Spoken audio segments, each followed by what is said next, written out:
Well, hello there, YouTube. Welcome to Leeds Bradford Airport. This is the short S330. I like to call it the short Skybrick. And we're going to be flying this fabulous example, G Bravo India Foxtrot Hotel, from here at Leeds Bradford in that loose direction up to Edinburgh. This is a flight that I actually used to do in the late 1980s and early 90s, but one that's sort of since gone out of favour since Gill's disappeared themselves and since Gill disappeared, and of course, sort of airport tariffs and post 9/11 things have happened. I'd also be really interested to see, just sort of sitting here chatting about it, what is the quicker way to do this? Because I know London to Edinburgh can be marginal, whether an aeroplane's quicker than a train. Now, here's the thing: nowadays, you've got sort of 125. I suppose you did in the 80s as well. You could get HST on cross country. I don't know.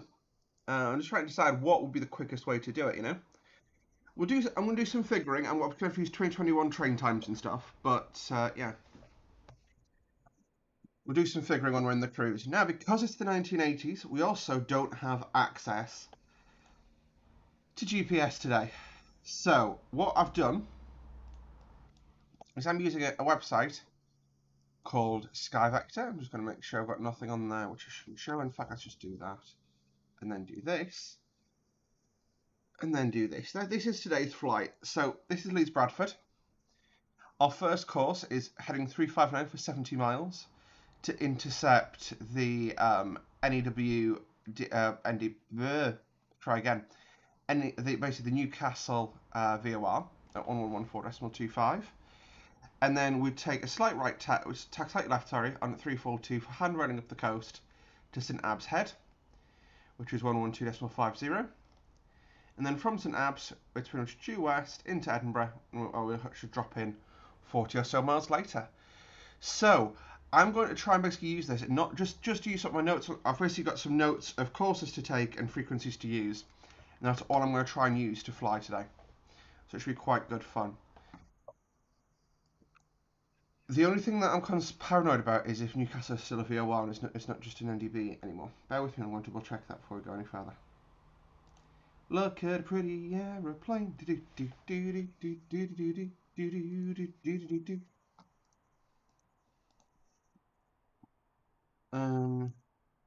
Newcastle VOR.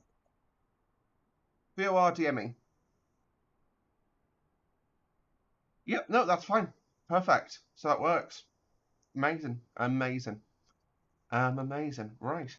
So what we'll do, we're going to hop into the Skybrick and pretend it's ready to go fly. Well, pretend we're going to go fly. Well, go flying, I should say, not pretend. We're not pretending anything, are we? No. We work for a living. Should figure out how to get all the doors and stuff shut.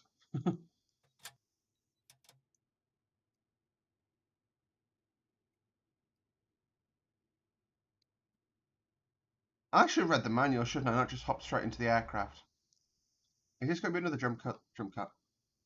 Okay, I've got the manual upside to go flying. So I'm going to use the short view control keys, so it should be that. Looking at the overheads, and we're going to switch on both batteries A and B. Let's find those. They should be down here. Right battery, left battery. Oh yeah, and then we want to. We'll go to external power for now. Whenever the aircraft is provided, if you switch on. No. Uh-oh. Avionics master, and that is.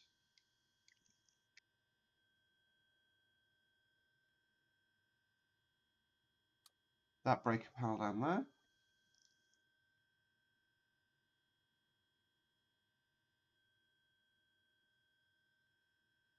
I wonder, is this something I have to select in here? They are. Let's see if this works.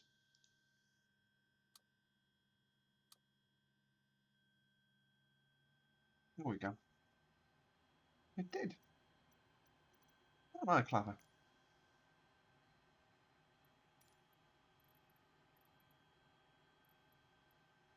But I've got no ground services here apparently. That's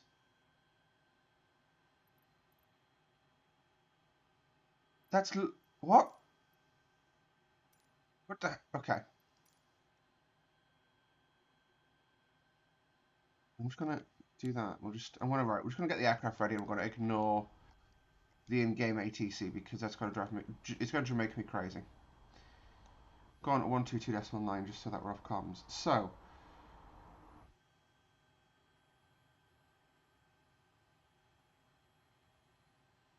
Okay.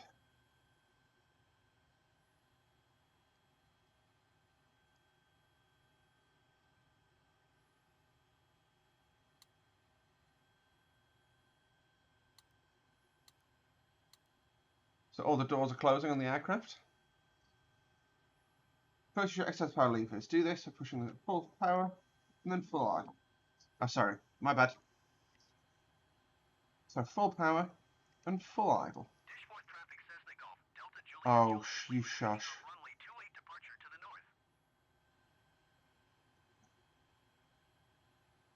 Fully forward, fully feathered, so we've done that.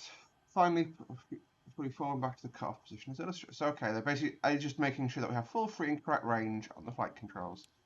As I'm starting engine number 1 first, I'll leave it in the low cut-off, in the low idle position, correction. I'm gonna lift my armrest out of the way. Now. Oh, that's fun. That's very fun. Anyway, alright, referring to overhead starts, after checking fuel contents are adequate, which they are. The ambulance, so what I want to do is so turn on the fuel pumps, which is fuel services panel. That's anti-icing, AC power, DC power, engine, booster pump, booster pump.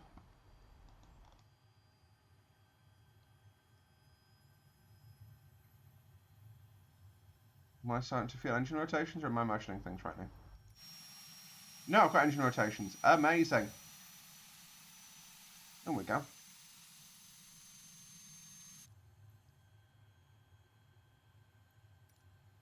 And now we'll do right hand engine to low boost as well. Start master. Start ignition on the right hand side as well.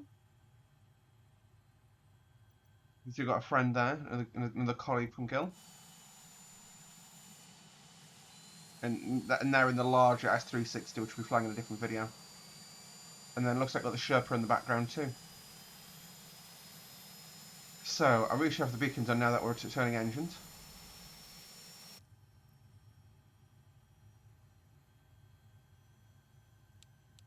Anti-collision lights and nav lights.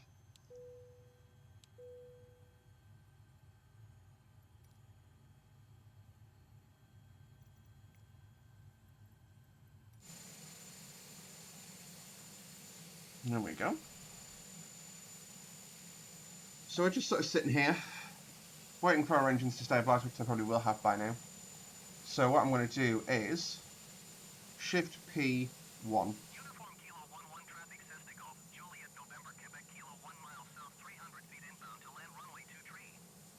Or we just pick up all the radio frequencies at this point.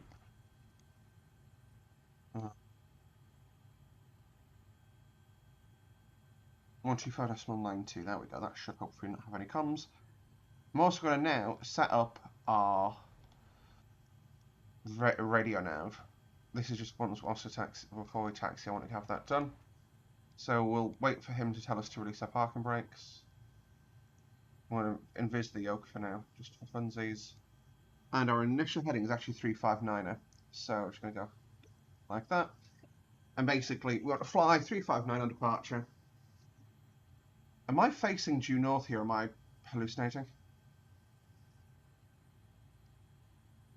There's no standby compasses indicating differently, so I must just be facing due north. So actually this is going to be our course after takeoff. That's fun. So we'll let our parking brake off, and we're away. Okay, that is a good shout. We need to do R. So we need to do ignitions to...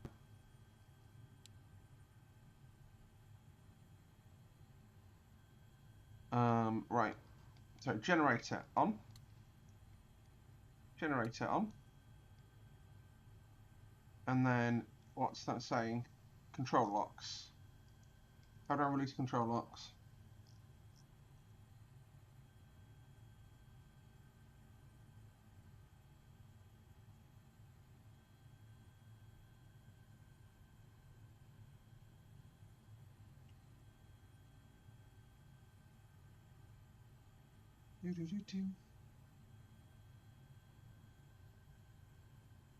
Let's just put the yoke back in. Does my yoke actually work?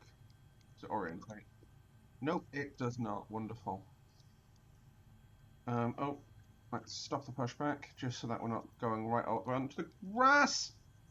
No! Jesus wept. Right. Ah, this is low-key stressy. Right. Because I'm actually incredibly clever.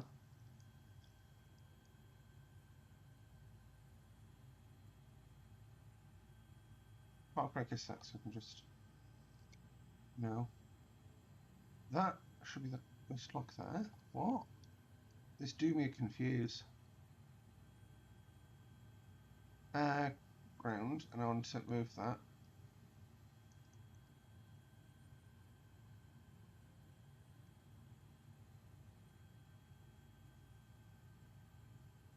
That's fun.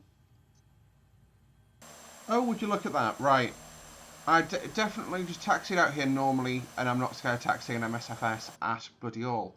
So, what we're going to do, we're going to go flying now. So, we've got our flap set for takeoff. We've got our landing lights on. Cabin lights, they go up to arm. Taxi lights, they go off because we're clear for takeoff. Nav lights, all the other lights are set as required for the flight. Alright, let's go flying planes. So, park brakes released. And full power. Let's go. So I'm putting full pressure on the stick. Airspeed alive.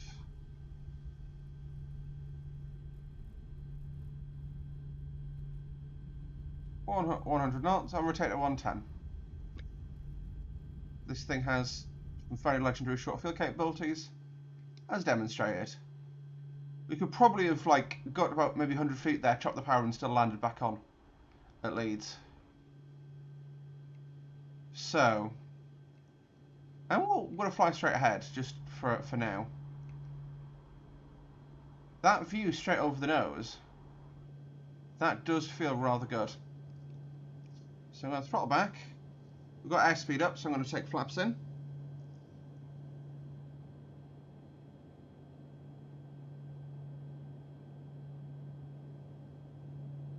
And what we'll do is, I was going to take a look over at the city, but it's Leeds. Hope that's not Bradford.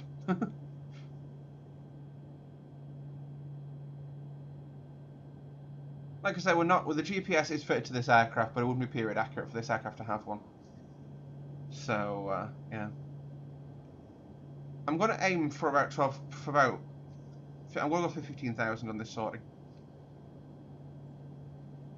Don't mind, we're only 120 knots, and we're just climbing for the size and age of this aircraft, we're climbing very well. Put it that way.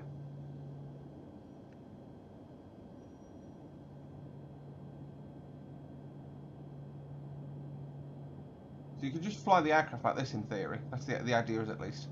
We've got the DME now, which is good. But we've not picked up the course indications yet, which I'm concerned about. There we go, 359.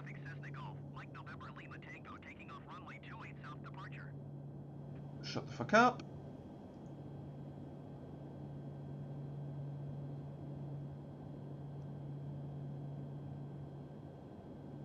Right. What we'll do... just say your dampers on, autopilot on, and that should just give us pitch hold, which will be handy. And I can now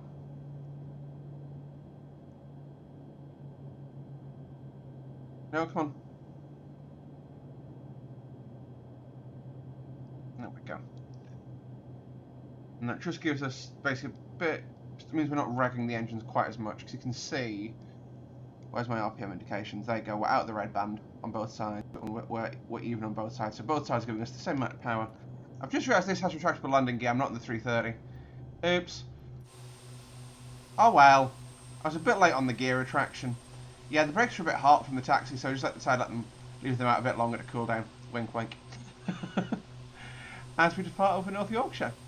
So there's the airfield. I guess I presume that's Leeds behind us. And yeah, we're tracking northbound, so flying over the Yorkshire Dales, so it should be nice and pretty flight this.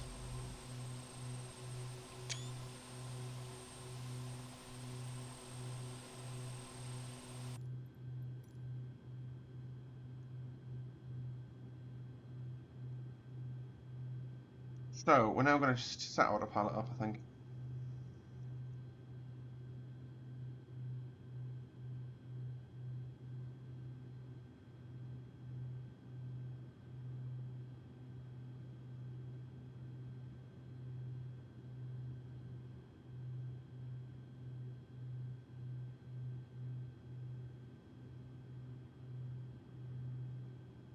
So I'm now going to do my Alt Sail button, and we'll do, yeah, that's the aircraft trimming itself, which is absolutely fine. We'll do nav mode button. So I think it's not actually tracking nav mode, but that's fine. I'll just set my heading bug to 359 degrees also, and that way we are on course for that. Now, what I'm going to do is I'm going to set my COM2 radio up for St Abbs, which is 112.5. My nav2 radio, sorry, which is that one there. We'll do 112.50 and pop that on there. Oh no, that's picked it straight up. That's good. So what does that mean? So you can see basically, I think that I know for a period of time Newcastle wasn't a brain go brr. For a period of time, Newcastle was only a DME, so you could only use it to measure your distance to the airfield. So what I'm going to do is we're just going to skip it and we're going to go fly towards St Abbs, which gives us turn on course. And what's the range? Should be probably triple digits, which is why it's struggling to display. Okay, so yeah, it's just taking us to an intercept, so it'll just be a second whilst it figures itself out. I'm going to turn the belt up sign off, and we'll just fly the aircraft. We'll let the autopilot fly the aircraft, won't we, really? So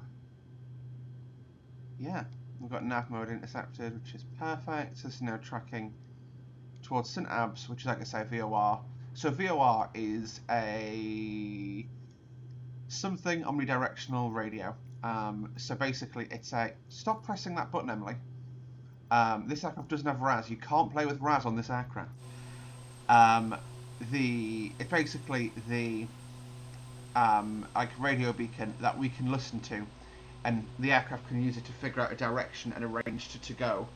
And we can obviously, once you know the point that radio beacon's at, what the direction to it is, and how far away from it you are, you can then use that to navigate quite accurately. So our basic plan is to fly towards it, overfly it, and then turn due west from it. And then when we've done that, we know we'll be intercepting, or we'll be on our way towards Edinburgh. And then that's 40 miles to run, which is about a good altitude to drop down from 15,000 feet at. So basically, once we overfly the VOR, we'll just descend from there. So it's really quite a simple little sortie, hopefully. Hopefully, she says. We are climbing quite slowly, just for... The thing is, 200 knots is not a fast cruise. I think we're sort of like 170, 180 would be our cruise. I should probably, like... Haha, IAS mode. There we go. And then just choose a speed like 130 for the climb.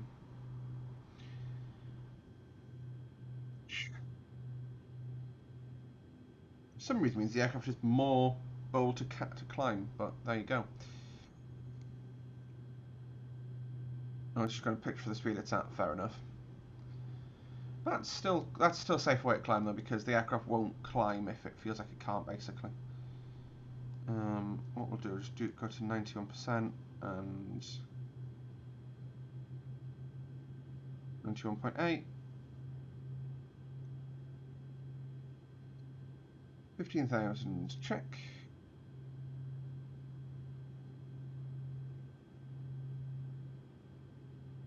I just had a thought.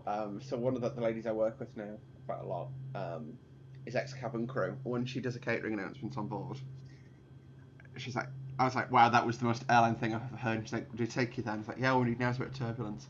And as we did, as I said that, we went over some rough track.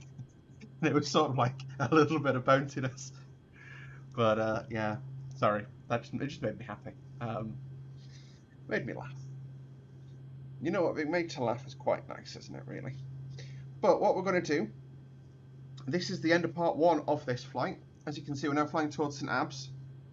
So the aircraft is going to climb at present heading, present speed, all that kind of good stuff.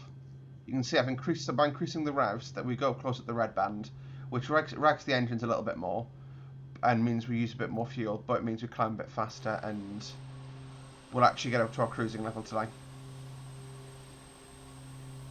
At 15,000 feet, and then it'll be level. Now that we're actually passing 10, we should knock off our landing lights.